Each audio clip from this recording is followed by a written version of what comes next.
भोजपुरिया संग्राम सीजन 3 में हम सतीश वर्मा एक बार फिर से हाजिर है एक नए कलाकार के लेके। आप लोगों को बता दें कि इस बार इस एपिसोड में कई कलाकार आइलन और अपन अपन दावेदारी दे के गए बारे। तो इस बार हम बुलाने जा रहे हैं पटना बिहार से राज प्रताप मिश्रा को। जोरदार ताली से सबका स्वागत करिए।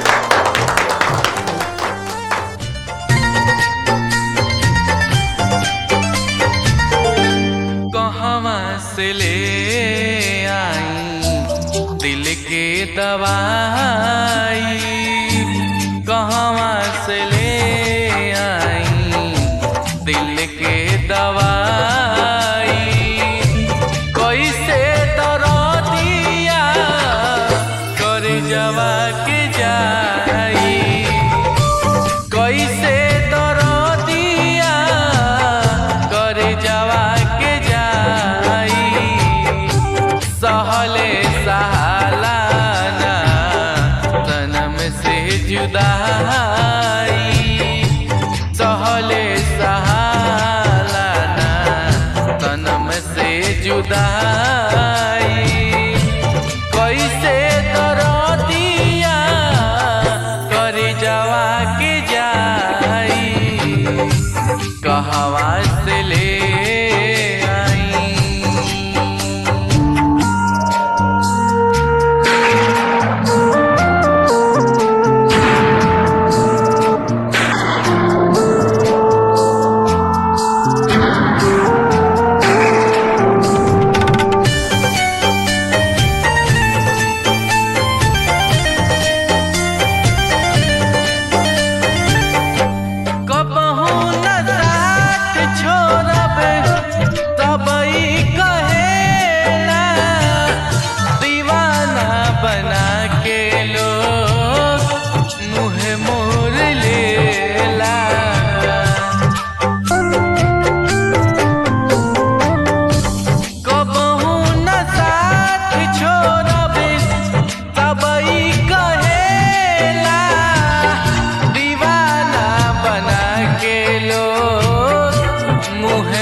भर जागल रही आवे न भाई, रात भर जागल रही आवे न भाई, कैसे दर्दिया कर जवा के जाई, कहवा से ले ले आई दर्द के दवाई। इनका खातिर तो हमारे पास दवाई नहीं बा।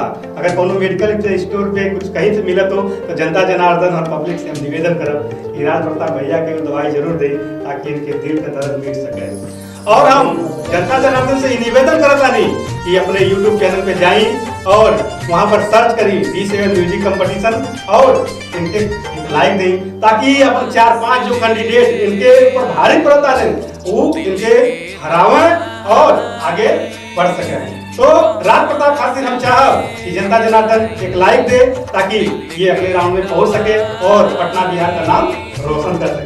तो सबसे पहले हम जानना चाहेंगे अर्चना मैम से कि राज प्रताप के गाना कैसा लगा? बहुत बढ़िया, बहुत अच्छा गई, गाना भी बड़ा आपका बढ़िया रहा, अच्छा लगे सबके जनता जनार्दन के। और आप यही तरह गावत रही, आगे बढ़त रही और बाबा विश्वनाथ का आपके ऊपर आशीर्वाद बने रहे। God bless. अर्चना मैम ने अपनी राय दी है और जनता जनार्दन से हम चाहेंगे कि एक ताली अर्चना मैम के इस कमेंट पे हो जाए। साथ ही हमारे भी बिहार के बबुआ दिलीप पांडे जी बैठे पड़े और ये राज प्रताप मिश्रा जी बड़े, दोनों भाई भाई हो जाइए। लेकिन भाईचारा यहाँ ना चले भैया, इनके खातिर हम चाहब कि आपसे अपन राय दी। बहुत अच्छा आपने गाया और अंतरिक में बहुत कठिन है इस गाने को गाना, बहुत आसान सुनने में तो लगता है क्योंकि बहुत मेलोडियस सॉन्ग है। और अंतरिम में आप बहुत बढ़िया गौनी, बहुत अच्छा व्यंजन होना आपके और वैसे ही आप डूब के एटीट्यूड के साथ बहुत ऐसी गावत रही। भाई सरस्वती आपके कला ऐसी आसान तरफ जो है बहुत बहुत धन्यवाद।